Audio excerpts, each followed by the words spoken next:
ça serait juste ingérable d'avoir des gens qui se promènent et des chasseurs en même temps. Il y a beaucoup trop de risques d'accidents. Moi, ça me fait pas plaisir. Je préfère qu'on régule la faune et comme ça, j'ai rien besoin de faire. Tous les canards qui viennent à l'hiver ne viennent que parce qu'il n'y a pas de chasse. Il y a vraiment une immense colère de la part des viticulteurs. Vous chassez? Ouais. Mais où alors? En France? Bienvenue dans le canton de Genève, en Suisse, un canton dans lequel la chasse est interdite depuis 1974. Interdite pas complètement, vous allez comprendre. On va voir comment se passe la cohabitation avec les animaux sauvages. Le canton de Genève, c'est 280 km², l'équivalent d'un tout petit département français. Il y a 500 000 habitants, dont 200 000 dans la ville de Genève. C'est à la suite d'un vote des citoyens, il y a 46 ans, que la chasse a été interdite. Avec Gwen qui est là derrière la caméra, on va interroger des représentants des milieux agricoles, forestiers, naturalistes. C'est parti.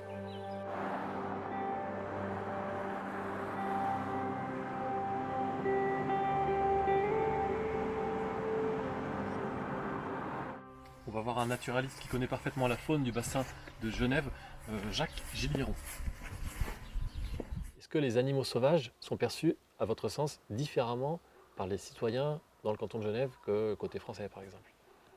Alors totalement, oui. Il faut aller dans certaines réserves. C'est absolument extraordinaire de voir le nombre de gens qui viennent voir la faune parce qu'on la voit, on l'observe. Vous pouvez observer des renards en plein jour, des sangliers, une foule d'oiseaux. Les hérons n'ont pas peur, les hérons se laissent photographier avec un smartphone à 4 mètres.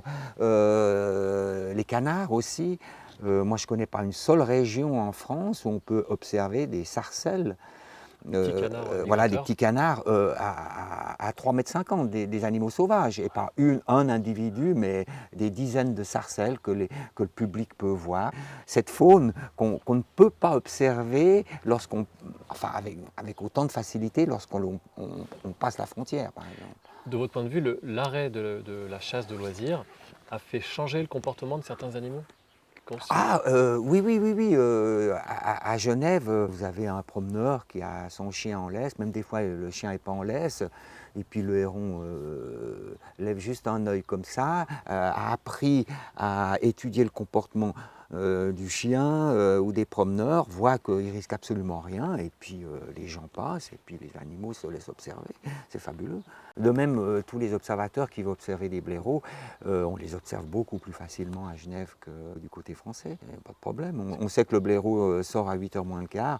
On vient 20 minutes avant, on se pose, pas besoin de mettre un affût, on attend et on voit le blaireau sortir. Je veux dire, c'est plus un problème maintenant. Il y a quelque chose de formidable dans le canton de Genève, c'est vous qui me l'avez appris, c'est que certains terriers de blaireaux sont préservés, on n'a pas le droit de s'en approcher pour ne pas le déranger. Alors il y a certains, cette année je ne sais pas, mais quand il y a des terriers qui posent problème dû à des dérangements, on crée ce qu'on appelle à Genève des mises à banc, et il y a interdiction donc de s'approcher des... Quand vous dites terriers qui posent problème, là c'est pour le coup c'est... Non mais gens... oui, parce qu'il peut y avoir des dérangements, par exemple des gens qui vont faire du motocross, des gens... C'est pas les blaireaux dans ce cas-là qui posent problème. Non, c'est pas les blaireaux qui posent des problèmes. Les espèces animales comme des renards, comme des blaireaux qui pouvaient être chassés avant par les chasseurs de loisirs, bénévoles, on va dire, amateurs, qui ne le sont plus maintenant. Comment se portent ces populations? Elles se portent bien, elles ne créent aucun problème majeur pour la conservation. La preuve, c'est qu'on a les plus grosses populations de lièvres de tout le bassin lémanique et même de Suisse, du moins en plaine, en compagnie du renard, le blaireau. Bon, alors il y a de temps en temps des petits problèmes dans les vignes avec le blaireau, etc. Mais c'est assez bien géré et ça marche très très bien. Je dirais que les seuls problèmes qu'on peut avoir à Genève, c'est l'augmentation générale des ongulés. Alors les sangliers, c'est phénoménal, ce qui s'est passé ces dernières décennies, mais c'est pas, en tout cas, c'est pas dû à l'arrêt de la chasse sur le canton de Genève que les sangliers ont augmenté. C'est une pratique agricole, il y a un tas d'autres facteurs. Et c'est une augmentation qu'on retrouve partout en fait en Europe? Oui, c'est un phénomène européen. Je dirais que c'est le gros problème, c'est le sanglier. Pour l'agriculture. pour l'agriculture. Voilà. Maintenant, on a des belles populations de chevreuils. Il est bien implanté dans toutes les régions forestières du canton de Genève. La même chose pour le cerf. Voilà.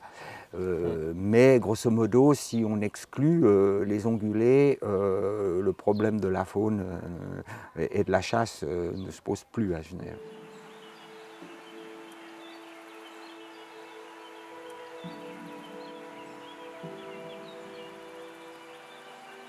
Comment se porte la faune sauvage? On a demandé l'avis de Laurent Vallotton, ornithologue au Muséum d'histoire naturelle de Genève, et à Manuel Ruedi, conservateur du muséum et spécialiste des mammifères et des oiseaux. Il y a beaucoup plus de mammifères, de grands mammifères dans le canton qu'il y a 50, 60 ou 100 ans en arrière. Ce qui va un peu à l'encontre de la chute de la biodiversité qu'on constate dans tous les autres groupes animaux. Il y a une conjonction de facteurs. Effectivement, la chasse, l'abolition de la chasse à Genève, ça a certainement favorisé le retour d'espèces qui étaient fortement chassées, mais le canton lui-même étant d'une petite surface, on ne peut pas expliquer des augmentations de population uniquement par la baisse de la pression de chasse. C'est sûr que c'est bien plus globalement, à l'échelle du bassin genevois et même de toute la Suisse et toute la France voisine, qu'on a un retour des grands mammifères. Les cerfs, les sangliers, ils ont même été favorisés par les sociétés de chasse, et notamment le cerf qui avait totalement disparu à la fin du 19e, début du 20e siècle, totalement disparu de Suisse. Aujourd'hui, il est abondant et il pose des problèmes de gestion des forêts dans les zones où il n'y a pas de prédateurs. Est-ce qu'on constate, avec l'absence de chasse de loisirs, de tir des renards, est-ce que ça entraîne une pullulation de renards dans le canton? Il n'y a pas de déséquilibre que l'on observe dans le canton parce qu'on a arrêté la chasse aux renards. Et alors justement, les autres nuisibles, entre guillemets, classés comme tels en France, que sont la fouine, belette, putois, martre, et j'en passe, le fait qu'ils ne soient pas piégés ni chassés en termes de chasse de loisirs dans le canton de Genève, on n'a pas observé un pic gigantesque des populations qui poserait des problèmes quelconques. Donc la martre va relativement bien, mais c'est parce qu'elle est mieux connue. On n'a aucune idée de la taille des populations, si elles ont augmenté ou pas. Les fouines, même chose, on n'a jamais eu des recensements spécifiques. C'est tellement difficile de quantifier les populations de fouines qu'on ne peut pas objectivement, scientifiquement parler d'une augmentation ou d'une baisse. Parlons plutôt des plus petits carnivores que sont l'hermine et la belette, pour dire à quel point, sans les pourchasser, les piéger, les empoisonner, comme ça a pu se faire ailleurs dans le monde, eh bien, on a eu zéro explosion de population. En Suisse, c'est comme, je dirais, partout ailleurs en Europe, les oiseaux des campagnes sont dans une situation catastrophique. C'est dû évidemment aux pesticides, aux herbicides, à la mécanisation des pratiques, donc les fauchages extrêmement rapides, les engrais, enfin, tout ça fait que les zones cultivées sont des immenses déserts, des déserts biologiques en tout cas au niveau des oiseaux, au niveau des insectes aussi. Donc la situation est catastrophique, mais par ailleurs, les espèces qui sont dans les forêts se portent plutôt bien.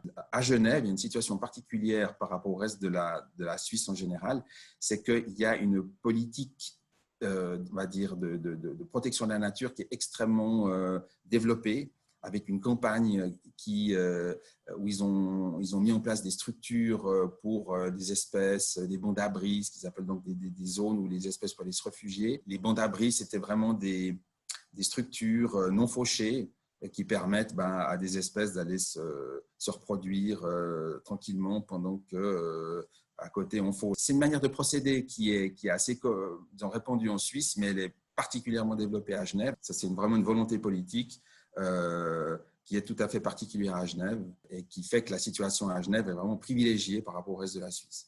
La question de la régulation par les chasseurs, c'est une gigantesque farce, d'une manière générale et en particulier chez les oiseaux. C'est clair que, par exemple, à Genève, l'espèce, effectivement, qui cause le plus non pas de dégâts, mais qui occasionne le plus de remboursements, enfin, là où l'État doit payer le plus, c'est le pigeon ramier, parce qu'il va manger les graines dans les champs de tournesol. Les gens qui exploitent ces champs se font rembourser pour les dégâts occasionnés. C'est clair qu'on ça servira à rien d'aller essayer en tout cas à Genève, d'essayer de les réguler.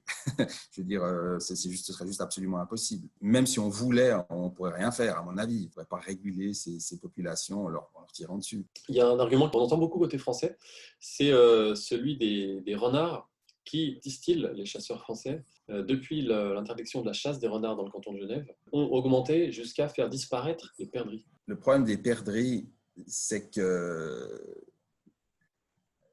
les populations étaient plus ou moins moribondes. Après, il y a eu de la politique vraiment massive pour essayer de la réintroduire. On a introduit les perdrix en fait, à Genève. On a créé des structures favorables pour qu'elles puissent se développer.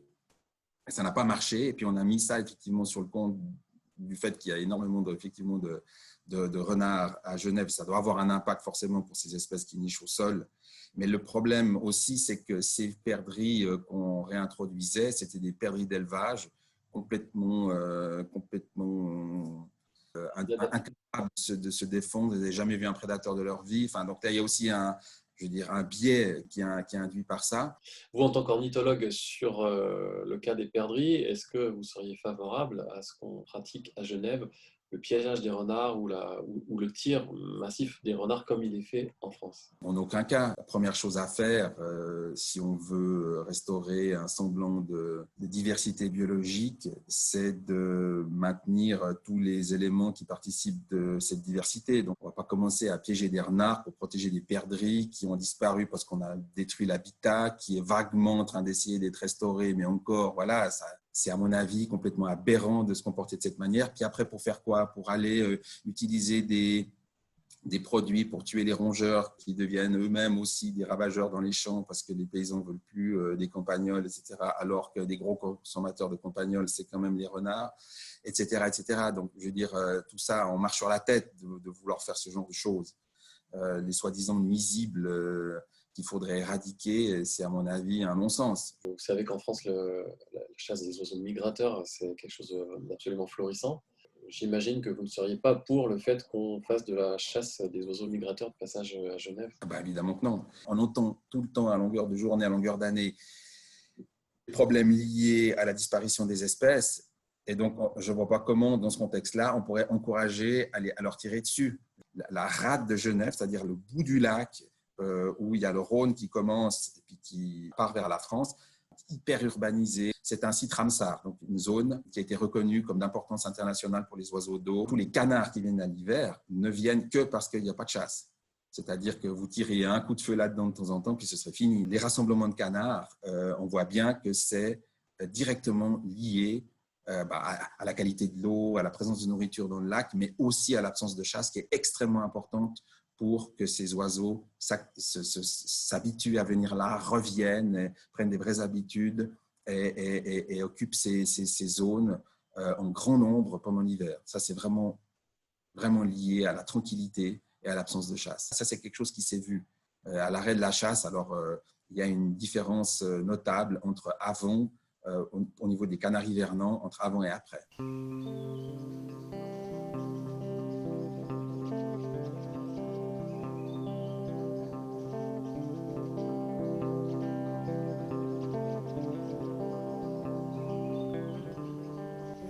Observer un renard. C'était pas prévu. On venait là pour s'installer à l'orée du bois.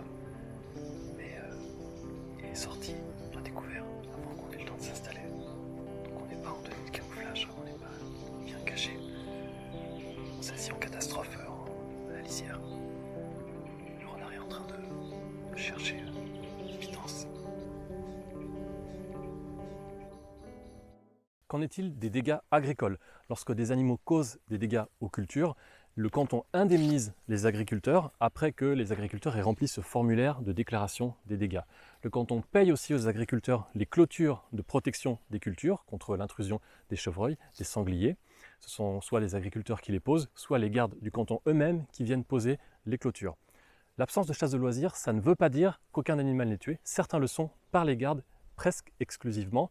On a voulu comprendre comment ça fonctionnait en demandant à interroger les gardes. Hélas, l'administration du canton a refusé toute demande d'interview. Toutefois, le chef des gardes, M. Alain Ross, a répondu à nos questions par mail. Alors, environ 180 sangliers sont tués tous les ans par les gardes, une vingtaine de chevreuils, très exceptionnellement 1 ou 2 blaireaux en cas de dommages qui n'ont pas pu être évités selon le canton. Quelques pigeons ramiers sont tués aussi par les gardes. Et puis, d'autre part, les agriculteurs ont le droit de tirer sur des corneilles noires et sur des pigeons domestiques sur des cultures. Enfin, les gardes tuent, nous disent-ils, une dizaine de renards par an, pas pour des problèmes de dégâts, pas pour des problèmes de cohabitation avec les gens, mais selon le canton, pour des raisons sanitaires. Le principe du canton, c'est que les animaux qui ne posent pas de problème aux activités humaines ne sont pas tués. Il n'y a pas de chasse des grives musiciennes, des alouettes des champs. Alors, combien coûte ce système? Eh bien, selon le canton, c'est 1 million de francs suisses par an, ce qui équivaut à peu près à 1 million d'euros, soit 2,2 euros par an et par habitant. À noter que la viande des chevreuils et des sangliers qui sont tués par les gardes est vendue aux citoyens par l'intermédiaire d'un boucher au bénéfice du canton. Voilà, on passait juste, on voulait regarder ces clôtures qui ont été posées visiblement pour empêcher les animaux d'entrer dans ces parcelles de pommes, de pommiers. Et voilà-t-il pas que le propriétaire des lieux nous trouve. Donc vous êtes Fabien Rocher, C'est exact. Ouais. viticulteur, arboriculteur. Ouais. À quoi elles servent ces clôtures? Alors, elles servent à protéger les arbres fruitiers des chevreuils. D'accord. Principalement chevreuils et également lièvres. Chevreuils qui viennent manger quoi? Les bourgeons? Alors, bourgeons, et ça se passe surtout pendant la période hivernale, parce que justement, ils recherchent de la nourriture nutritive et ils vont manger les bourgeons des arbres, ce qui va en fait pénaliser la récolte, puisque les fruits, en fait, les futurs fruits se trouvent dans les bourgeons. D'accord, c'est pour ça qu'en ce moment, en fait, les clôtures sont ouvertes là. Exact. En ce moment, on les laisse ouvertes parce que n'y a pas de dégâts de chevreuils à cette saison. C'est principalement en hiver. Ok, et on a vu qu'il y a du petit grillage plus bas, ça c'est pour empêcher les lièvres? Alors non, ça c'est pour les campagnols, Ah, pour les petits rongeurs. qui viennent quoi, botter les racines? Alors manger qui les racines? mangent les racines et qui peuvent faire de gros dégâts, qui peuvent faire mourir un arbre adulte comme ça. Ok. On a rajouté quelques perchoirs justement dans les cultures pour les prédateurs, pour qu'ils puissent attraper les campagnols. D'accord, pour des buses qui viennent se poser Ouais, qui vont à l'affût. buses, tous les rapaces. Globalement, ça fonctionne, les clôtures, vous n'avez plus trop de soucis depuis qu'il y a ça? Ouais, une fois que la clôture est fermée, il n'y a aucun problème. D'accord, Ça marche, c'est efficace, 100%. d'accord. Donc c'est des clôtures que vous avez posées vous? Alors, posées par nos soins Ouais. et payées par l'État de Genève. D'accord. Et vous avez fait la demande et des gars sont venus Alors, suite à des dégâts répétitifs, plusieurs années de suite, on avait des gros dégâts sur le verger. Et puis, lorsque le montant des dégâts était suffisamment important, ils ont décidé de nous payer la clôture. D'accord, c'était plus rentable pour eux de payer une clôture que de payer des dégâts tous les ans, quoi, en fait. c'est ça? Exact. Ouais, D'accord. ça marche comme ça. Ça se passe bien, l'entente avec les gardes Ouais, en règle générale, ça se passe assez Ok. bien. Ouais. Et alors là, il y a pas de tir? Ils viennent pas tirer des chevreuils? Si. Quand Alors même. là, on est dans un secteur très sensible où il y a beaucoup de chevreuils. On peut facilement en voir le soir, là, juste là derrière la haie. D'accord. Et puis, du coup, ils ont l'autorisation pour en réguler. C'est nouveau, c'est récent, c'est depuis 2-3 ans. Et suite justement aux forts dégâts sur les arbres fruitiers et sur la vigne, les vignes qui se trouvent juste là autour, ils ont décidé d'en tirer. D'accord. Parce que si vous dites que la clôture fonctionne, en tout cas pour les arbres. Alors pour les arbres, mais le problème maintenant, en fait, il s'est répercuté sur les vignes. D'accord. Alors sur les vignes, c'est un peu différent. En fait, le gros des dégâts se déroule au printemps, au moment où la vigne débourre, c'est-à-dire à peu près au mois d'avril. Et lorsque les bourgeons sont comme ça, et les chevreuils viennent brouter en fait les jeunes pousses. D'accord. Et sur la vigne, vous avez quelle solution comme protection? Alors, clôture, Ouais. mais clôture fixe, on ne peut pas, parce que souvent les parcelles de vignes sont au bord des routes ou au bord des chemins qui sont des chemins communaux. Ok. Donc ça veut dire clôture mobile. Donc c'est une clôture qui vont venir poser pendant un certain laps de temps, mais c'est très contraignant pour travailler. Parce la vigne, c'est une culture où on doit régulièrement passer avec des machines, que ce soit pour faucher l'herbe, que ce soit pour traiter, et du coup c'est très contraignant. Donc moi je refuse les clôtures à chevreuil dans les vignes. D'accord. Et vous avez des problèmes de dégâts de sangliers dans les vignes aussi? Oui, oui. Et là, pareil, il n'y a pas de solution, enfin, en tout cas, vous ne mettez pas de solution technique de clôture? Si, pour les sangliers, on va clôturer. Alors, sanglier, il y a deux types de dégâts. Il y a le dégât dans les gazons, au sol. C'est principalement en hiver. Ils viennent chercher des vers de terre, des choses comme ça. Donc ils labourent l'interligne, ce qui est un peu problématique parce que, comme je vous l'expliquais, on passe avec des machines. Donc on doit remettre la terre en place, parfois ressemer du gazon lorsque les dégâts sont très importants. Et puis l'autre type de dégâts, c'est le dégât sur raisin, qui est beaucoup plus problématique parce que c'est vite des montants qui sont très importants. Donc ça commence mi-août, lorsque les premiers raisins commencent à colorer, donc à contenir du sucre, et jusqu'à la fin des vendanges. Et à ce moment-là, on va poser des clôtures autour des parcelles sensibles. Et là, on va mettre des clôtures basses pour sangliers. Ça fonctionne quand c'est en place, du moins, ils rentrent pas? Si, ça peut arriver qu'ils rentrent quand même. Globalement, ça limite les dégâts, disons? Ça limite les dégâts. Est-ce que s'il fallait changer, vous préféreriez que ça soit à la française, disons, comme dans d'autres cantons de Suisse, ou bien est-ce que ça fonctionne? Je pense que dans tous les cas, c'est contraignant pour les agriculteurs. Parce qu'il y a des dégâts, ensuite il faut faire des annonces, il faut parfois protéger les cultures, donc mettre des clôtures. Alors pour nous, notre cas à Genève, il y a des indemnisations pour la pose de clôture. Mais c'est quand même, dans la plupart des cas, à nous de les poser. Et après, à nous de les entretenir. Ouais. Donc moi, ça ne me fait pas plaisir. D'accord. Je préfère qu'on régule la faune, qu'il y ait moins de pression, et comme ça, j'ai rien besoin de faire. D'accord. Et c'est le cas aujourd'hui avec les sangliers, puisque les gardes-faunes ont bien régulé, donc il y a une très faible population, donc très peu de dégâts. Lui, il fera de la figuration, c'est très bien. Mais c'est un chien de chasse? Ouais. Vous chassez? Ouais. Mais où alors? En France? Vous chassez en France? Oui. D'accord. Oui. Vous chassez quoi? Principalement petit gibier, c'est un chien d'arrêt. Donc bécasse, faisan, lièvre. Vous chassez dans le Jura? Oui, c'est le Dans département de l'Ain. Dans l'Ain, Ouais. ok. Et ils sont nombreux les chasseurs genevois qui ne peuvent plus chasser dans le canton? Soit ils vont en France, soit ils vont dans d'autres cantons suisses. On va voir un représentant de l'agriculture genevoise dans son bureau. François Erard, vous êtes directeur d'Agri Genève, la chambre d'agriculture genevoise, donc représentant de l'intérêt des agriculteurs. Pour vous, est-ce que c'est quelque chose qui vous satisfait pour l'intérêt de l'agriculture genevoise, ce système actuel du canton qui effectue les tirs et puis de manière plus générale, qui gère les soucis de cohabitation entre la faune sauvage et les agriculteurs? Alors je dirais qu'il y a si je fais des comparaisons, en tout cas pour certaines espèces comme le sanglier, avec mes collègues d'autres cantons où il y a une chasse de loisirs, effectivement, ils rencontrent également des problèmes. On a des problèmes avec les corneilles aussi. Donc je dirais que ces problèmes-là, on va les trouver dans tous les cantons. Maintenant, par rapport aux avantages d'avoir cette chasse gérée par l'État, je dirais qu'il y a une très bonne collaboration pour tout ce qui est recherche de solutions préventives. J'ai pas vécu l'avant. Ce que je sais, c'est que ça s'est mal passé, peut-être pas dans l'immédiate après interdiction, mais par exemple, au début des années 2000, nous avons eu à Genève, pour 650 000 francs de dégâts, causés principalement par les sangliers qui, non contents de s'attaquer aux cultures de maïs, ont commencé à aller nous manger du raisin. Et puis, étant donné que c'est des gourmands, ils ne prenaient pas forcément les raisins les moins intéressants du point de vue économique, mais les cépages les plus recherchés. Donc on arrivait dans une situation, dans un véritable cul-de-sac, où ça devenait insupportable, parce que les agriculteurs, en fait, sont révoltés par le fait de se faire anéantir leur travail. Mais c'est vrai qu'actuellement, je dirais depuis les années 2010 à peu près, les choses se sont bien améliorées. C'est-à-dire qu'on a eu une meilleure collaboration avec l'État.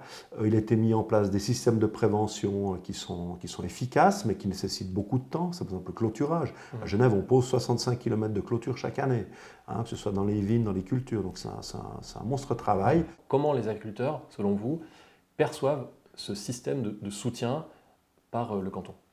Alors, globalement, les agriculteurs préféraient ne pas toucher d'indemnité de dégâts. Ça, c'est le premier élément. Ils préfèrent que leur culture soit le mieux préservée possible et puis être payés pour le fruit de leur travail. Ensuite, comme je l'évoquais tout à l'heure, il y a eu des périodes où ça a très mal fonctionné, où il y a vraiment une immense colère de la part des viticulteurs. Maintenant, la situation s'est un petit peu apaisée. Mais ce que j'observe quand même dans ce système, c'est qu'on manque de ressources humaines pour effectuer ce travail.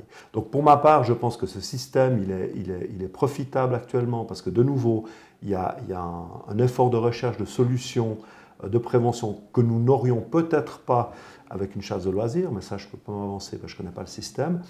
Par contre, je pense qu'il faudrait impérativement épauler ces gardes avec ce que vous appelez des chasseurs de loisirs qui travailleraient sous le contrôle des gardes, ce qui permettrait d'augmenter le nombre de tirs et puis de parfaire ainsi la régulation.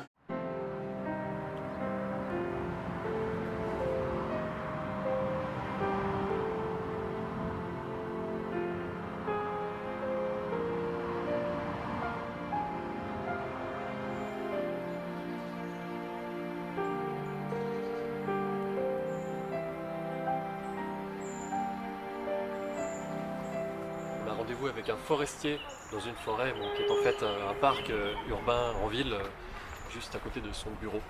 Parfois les forestiers n'aiment pas trop les cerfs et les chevreuils qui mangent les pousses d'arbres. Quand on veut récolter du bois, ça peut être problématique. On va voir. Philippe Pauget, on est dans une forêt, vous êtes forestier, vous êtes ingénieur forestier. Il y a un piquet-pêche qu'on entend qui tambourine. Oui. Juste en 2 mots, c'est quoi votre travail, votre fonction? On conseille les propriétaires forestiers pour la gestion de leur patrimoine. On essaie de les motiver à entretenir leur forêt, à gérer ce patrimoine qui peut nous fournir différentes prestations et c'est ça qu'on essaye de mettre en avant. Quand vous conseillez les propriétaires de forêts privées, c'est pour que ça produise du bois, c'est une des finalités, c'est ça? Ouais, c'est une des finalités parce que c'est une des fonctions de la forêt, c'est de sortir une matière première renouvelable. Qu'est-ce que vous constatez quant à l'impact des cervidés, des chevreuils peut-être, des cerfs peut-être, sur la forêt? Puisque c'est quelque chose qui souvent intéresse les forestiers. C'est clair que nous sommes très intéressés à avoir un équilibre, on dit sylvo-synégétique, pour empêcher en fait que la présence trop forte de gibier ne permette pas une régénération naturelle en fait.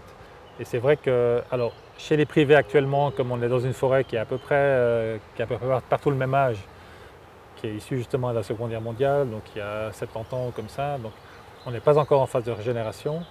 Et puis on a peu d'endroits où on a fait vraiment des grandes ouvertures pour faire venir, pour initier cette régénération. Donc ça veut dire qu'on a peu de problèmes chez les privés de ce côté-là, contrairement à l'État qui, eux, ont commencé vraiment à régénérer la forêt et puis à voir qu'il y avait un déséquilibre, en fait, qu'il n'y avait qu'une seule classe d'âge. Il fallait vraiment essayer de réinitier la régénération. Et puis là, forcément, quand on ouvre des surfaces, quand on fait venir la régénération, bien, on va avoir une pression du gibier qui pose certains problèmes, effectivement. Quand vous dites l'État a commencé à régénérer la forêt, c'est en fait à couper des arbres, ce qui permet que d'autres poussent. Voilà. Sachant que dans le fonctionnement, le cycle ordinaire de la forêt, ça se fait sur des plus longues échelles de temps. Oui. On sait que dans toute l'Europe, les populations de cervidés, enfin tous les ongulés sont en train plutôt d'augmenter. Ce qui est un bien pour point de vue nature, hein, puisque ça ramène une population qui était là avant et puis qui a tout à fait c'est normal qu'elle soit là. Nous, en tant que forestiers, on a envie qu'il y ait une régulation, puisqu'on a envie que la régénération naturelle puisse pousser sans être trop protégée, parce qu'autrement ça coûte de nouveau quelque chose aux propriétaires. C'est quoi votre avis par rapport à, disons, ces 3 modes d'action, soit protéger les parcelles qu'on veut voir régénérer, soit confier l'abattage d'animaux à des chasseurs de loisirs, comme en France ou ailleurs, soit le confier à des gardes? Bon, alors pour moi, la situation, comme elle est au canton de Genève, elle est plutôt on va dire satisfaisante. Bon, la chasse de loisirs pour Genève, ça c'est juste pas possible avec le monde qui est en forêt. Donc, en Suisse, tout le monde a accès à la forêt n'importe où, même dans les forêts privées. Donc ça serait juste ingérable d'avoir des gens qui se promènent et des chasseurs en même temps. Il y a beaucoup trop de risques d'accidents. Donc ça, et ça, la population ne le veut pas en général et ça ne sera pas changé à mon avis. Donc ça veut dire qu'on doit réguler d'une autre manière. Cette gestion par les gardes, c'est quelque chose qui vous semble plutôt positif ou négatif par rapport à d'autres systèmes dans d'autres cantons suisses ou en France? Pour moi, on va dire que c'est plutôt positif. Après, nous, ce qu'on voit aussi, c'est que quand on discute, les collègues français, eux, ils ont des plans de chasse qui ne sont pas toujours respectés parce que les chasseurs aiment bien garder une petite réserve pour être sûr qu'il y aura de nouveau du gibier l'année d'après. Quand on ne va aux voisins, là, c'est aussi des privés qui font. Mais là, le garde-chasse, lui, il peut terminer le plan de chasse s'il estime que le privé n'a pas fini, il n'a pas terminé son quota, en fait. Donc nous, on est vraiment entouré de ces 2 autres solutions. Et puis, ce qu'on voit bien, c'est que le jour où la chasse elle ouvre, ils viennent tous à Genève. Ils ont bien compris, les cervidés, qu'ils sont plus tranquilles de ce côté-là que de l'autre côté. La présence qui pour l'instant est soit inexiste, soit nul, soit très très ponctuel de prédateurs naturels, en tout cas de carnivores type loup, lynx, donc les loups qui peuvent manger des chevreuils ou des cerfs, et puis les lynx qui mangent surtout des chevreuils. C'est quelque chose qui, pour vous, serait positif si jamais ces animaux revenaient dans les forêts du canton? Alors pour moi, à titre personnel, tout à fait. Donc, après, c'est une question de... Du point de vue urbain, c'est compliqué d'avoir des loups très proches. Et puis, je ne suis pas sûr qu'ils se sentent très bien alors qu'ils ont tout le Jura derrière, où ils peuvent se sentir quand même plus à l'aise. Mais ils peuvent faire certainement une pression sur le gibier. Ça, c'est une manière de réguler aussi.